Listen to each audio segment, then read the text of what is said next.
Another snowstorm blowing in.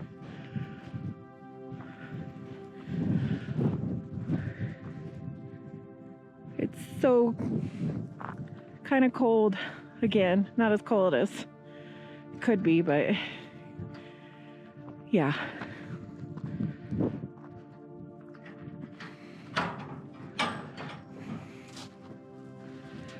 At least we don't get snow too badly inside the barn for now.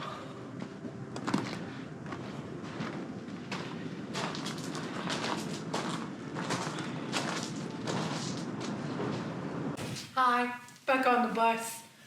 It's a cold, dreary day, to be honest.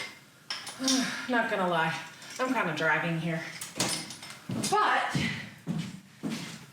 we're gonna get out the last wall panel with the air hammer chisel. I got all of the tougher rivets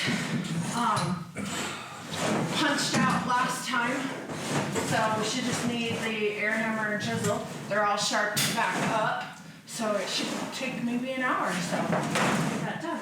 And then after that, we're gonna work on taking out the front door, because the last bit of demolition is the front wall panel, the last stair step, and the front door. And then demolition should be done. For the most part. There's probably always going to be something more.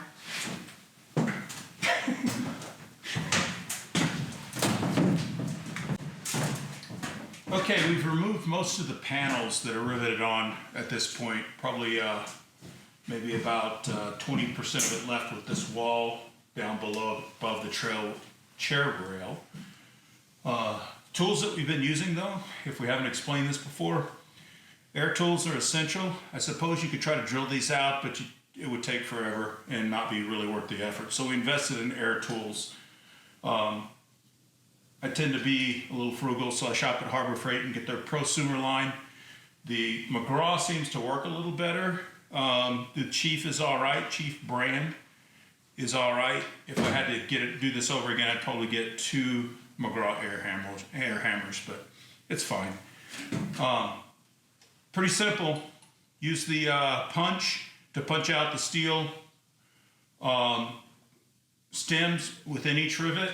So just set it in a rivet like this, hit it, drive it out, less than a second, you've got it done on the rivet. Pretty easy. Now, removing the head of the rivet once the stem is punched out, just use a chisel.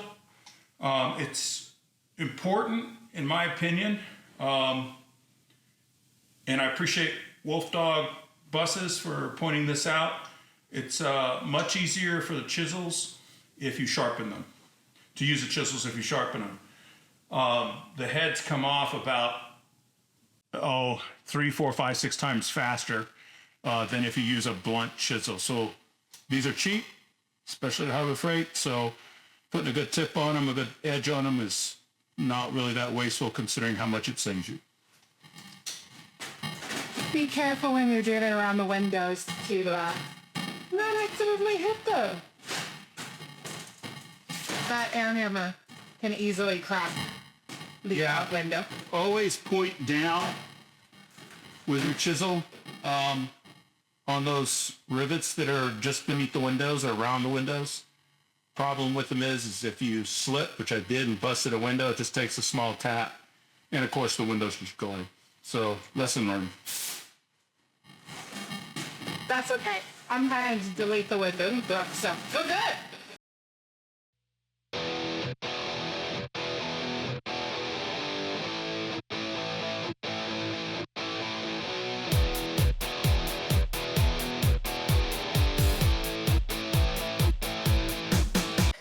So this can swing out. It's sealed at the moment.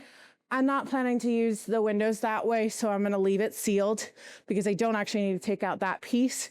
I need to take out the outer frame. I'm also not gonna bother taking out these alarms. If somebody were to open the door or this window while I was driving, I wanna know. And they're not ruining anything. They're not affecting anything. I don't wanna move the windows. They're fine where they're at. All of that stuff. So I do need to take it out. So I'll unscrew these pieces. I'll have to take this out, but I don't need to undo it, the wires. And then these screws here and pop it up.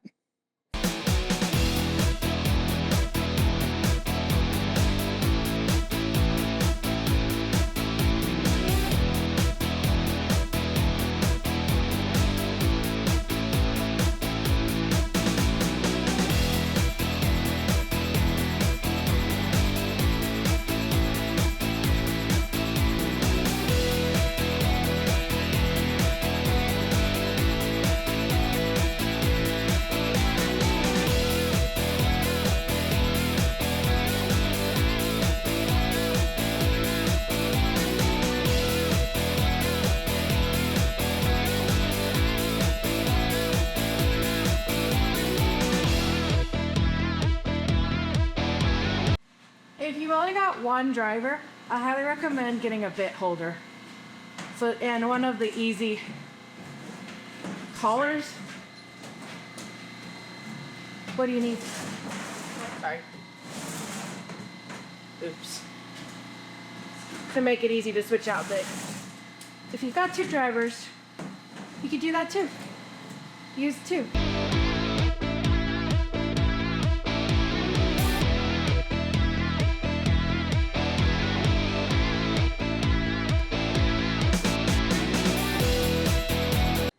So I can't get this piece open right now. Cold is making it difficult. I know it works. I've pulled it down before, so I'm just gonna swing it then. The reason I need a dent is so I can sculpt the sealant that's on. It's holding this in, and then pry out gently pry it out. You can ease onto this. Like super easy to bend this. And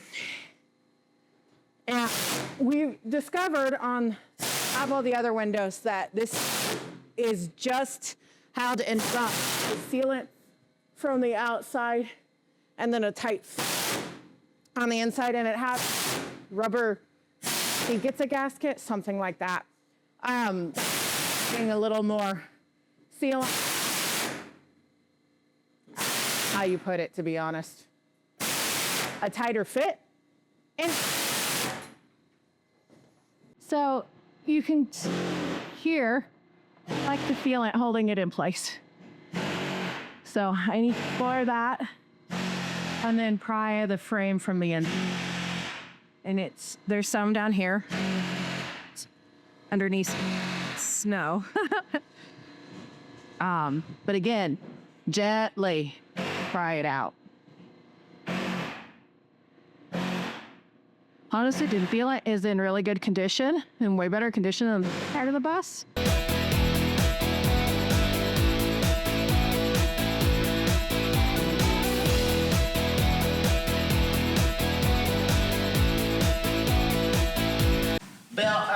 That was built for Colorado or Wyoming school districts from the 2000s.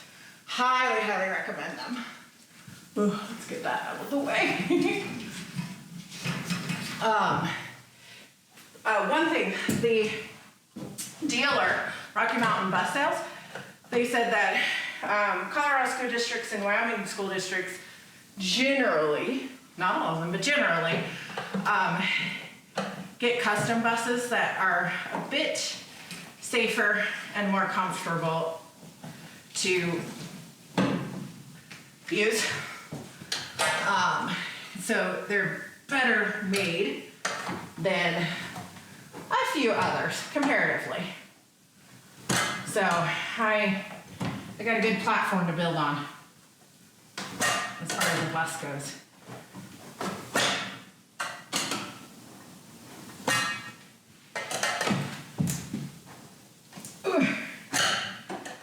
And take your time on these windows if you're going to keep them. Now, just because I'm not taking the windows out and resealing the inside doesn't mean that there isn't maintenance I'm going to have to do on them to maintain the seal. I'll have to caulk this bottom piece every so often. And I will do it as part of the build because some of them are cracking. I'll wait till it's much, much warmer so that the sealant has time to properly cure and whatnot.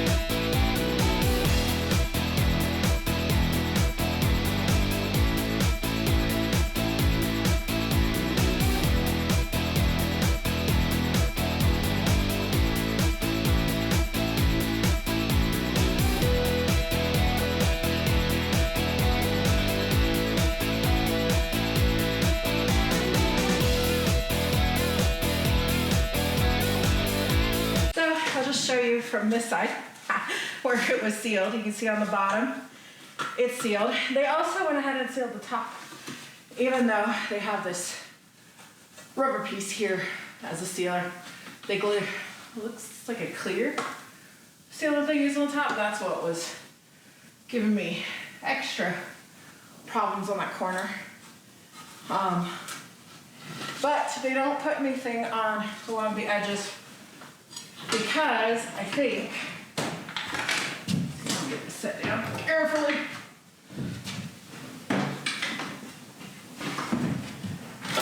One second.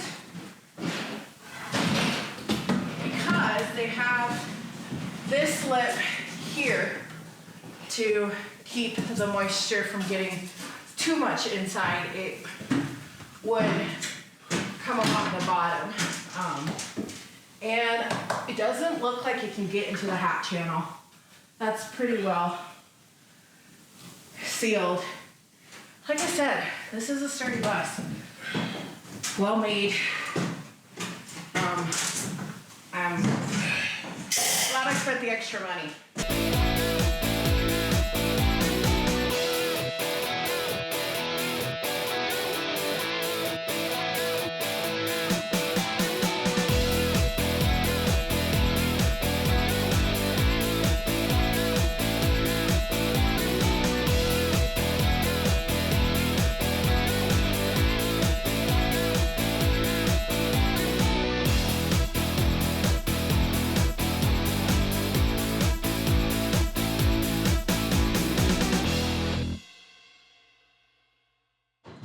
So the back panels, screwed.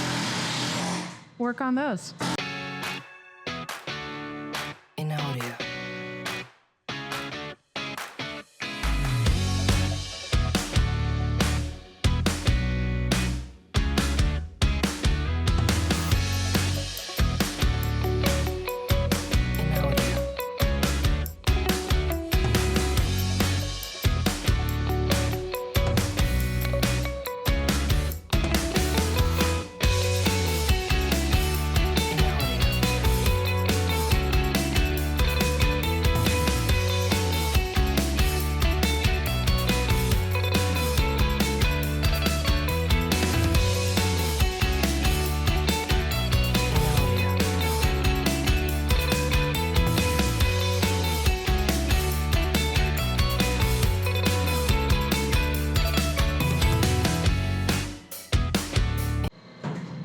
It was this one and this one that were rusted. I'm not sure. I see a little bit of water. Reuse it? Yeah, I was planning to keep it. That's where I'm putting it. It's size enough for the floor. Oh, use it for the floor. Sweet. Okay. Now the steps will probably need something to look up here. But that patch there should be cool. One last bit of scrap metal to buy. In audio. In audio.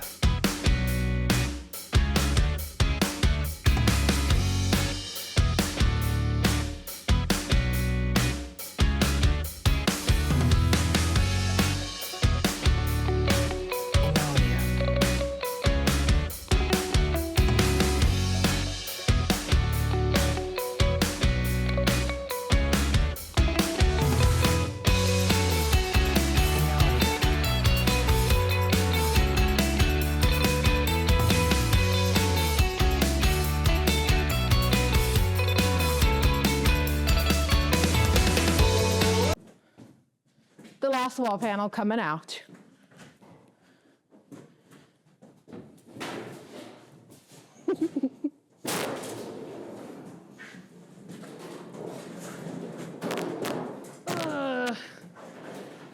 I'm gonna have to go out the back door with this one. Ugh.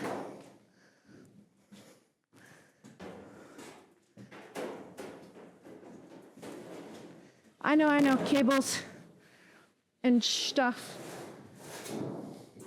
I'm gonna plug the hole with a window.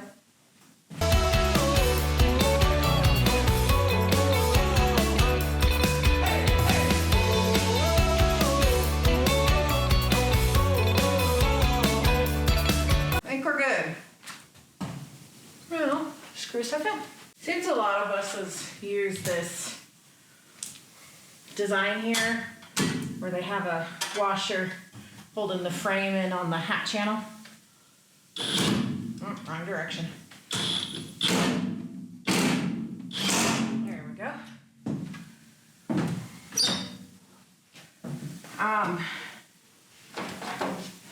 Some of them, people have said they're not aligned.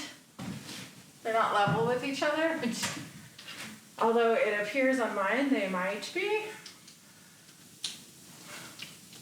I don't know.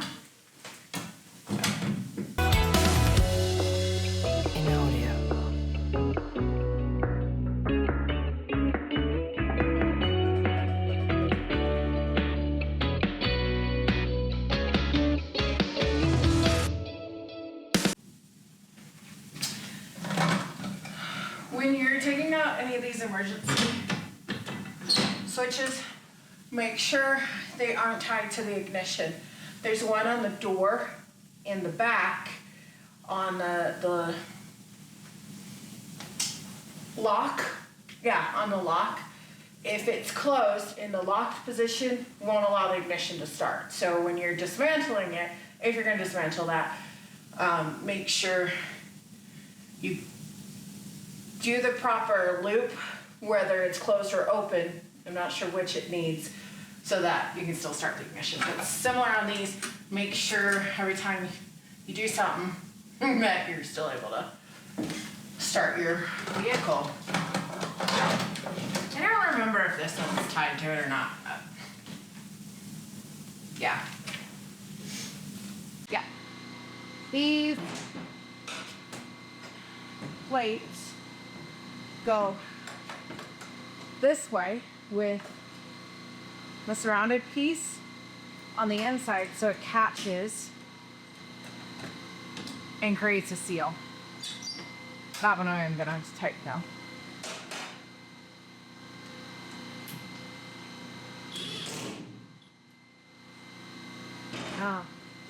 These are what hold this part of the window close. So, like that, otherwise seized.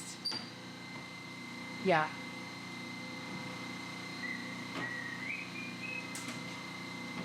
And this bottom plate goes underneath this washer and screw.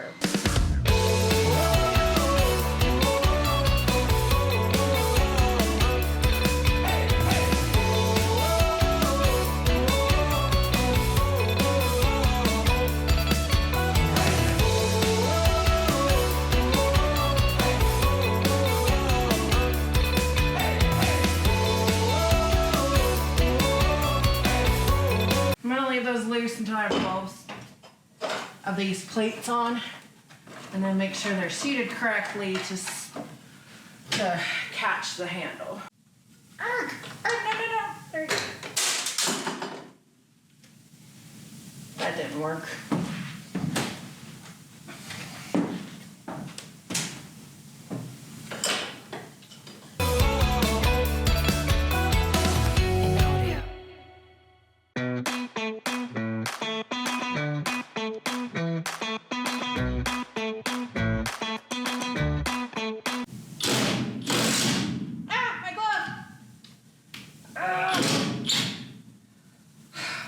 Okay. How did they do this? It was so much easier on this other window. Part of the problem I'm having over here is somehow this top one is sitting on top of this. So I gotta figure out why it's doing it.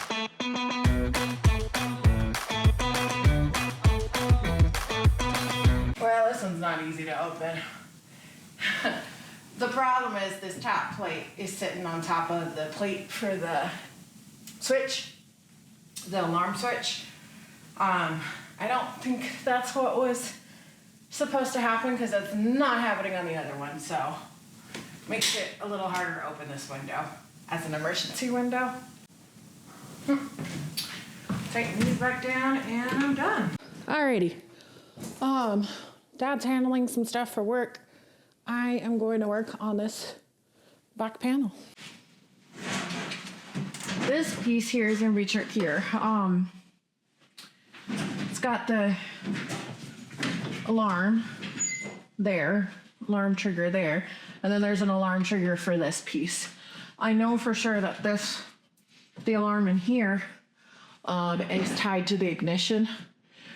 I'm not planning to undo anything unless I absolutely have to yet, electrical wise, but we'll see what I can get undone without having to undo snippety wires or something like that. So, see how far I can get on this whole thing.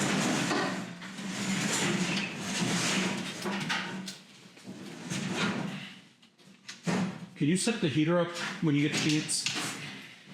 Yeah, I'll just go ahead and do that. I'll have to come back to this project. All the demo that's left, so we're like super, super close, is two back panels on the back door, or the back wall. They're less than 2 feet squared. And then the last step here and the doors. But we got to figure out how to take the doors out. It's not very obvious. So we're gonna go do some research on that and come back tomorrow to do the doors. But we are so close to having the demolition done. Oh yeah, like, subscribe, all that stuff. Thank you for watching. Join us on the rest of this journey. We're gonna try out a buddy heater, propane portable heater. This is also one of my backup heaters on the property if I run out of electricity or diesel or whatever. This one's the larger buddy from Mr. Heater. I just put the lid, the screw-on cap, on top of it inside, Oh, okay. and then this clicks. So it doesn't pop anything. These kegs are refillable from Mr. Heater. Oh my gosh, I gotta take my gloves off. They're too slippery. So, you can refill these from a larger propane container. Oh, that's cold. And then you can also hook up this heater to a propane system.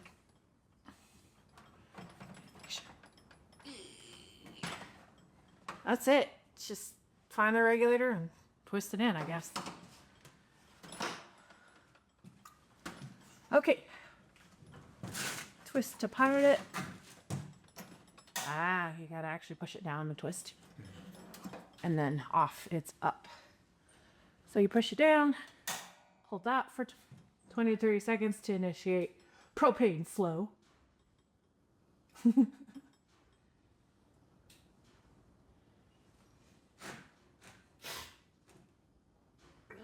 then release. You should do it again, and then pilot should come on. Not yet. Propanes may not be flowing yet.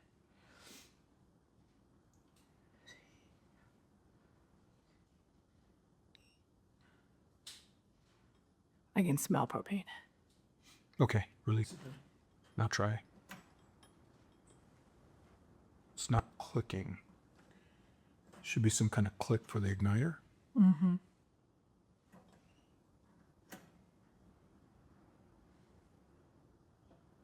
Yeah, I'm not hearing the click. Well, let's try it.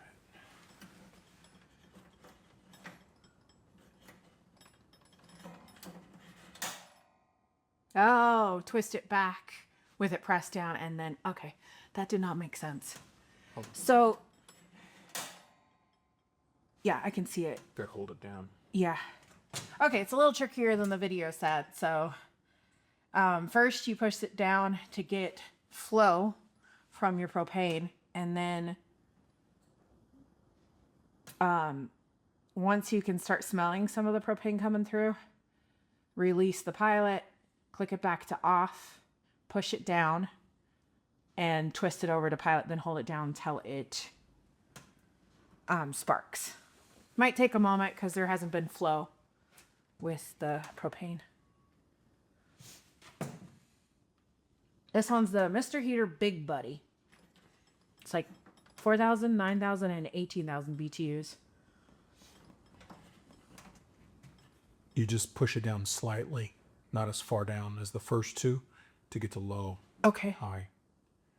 The flame should come up eventually. I think because it's the first time using it. Yeah. I can see the flames now. Little sparks. Those bricks will start to turn red. Yeah.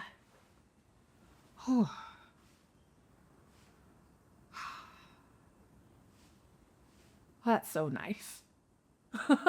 Oh, can you see the off-gassing or whatever? It's just the hot air causing a little diffraction, so it's wavy. Like Be cool. summertime, you look down a road and you see that kind of thing. Yeah. The heat radiating up. And they're turning red. So yeah, we're good to go. Do you want it on high or mid or low? Let's try mid for a while. Okay. So just slight detap. Turn. One thing that's really nice about this particular portable propane heater is it has a tipping feature. So if it's tipped, it'll shut off on the audible click. And then it also has a low oxygen safety, so you can safely use it inside. We don't recommend using it depending on the enclosed space, certain height. Like if it's a small bathroom, you use it only on low. If it's a little bit larger room, use it on high. But honestly, just ventilate your space if you're using propane. These are mine. Sorry, I can sell.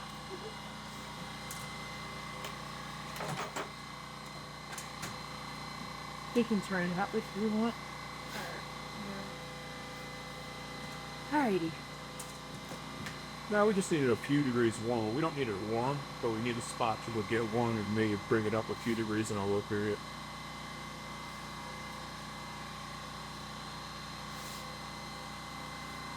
I mean, it's definitely warmer in the bus than outside, How many? but not by much. How many BTUs is this? 4, 9, and 18,000. So low is 4, high is 18. I don't know how fast it'll eat up the propane on 18, to be honest.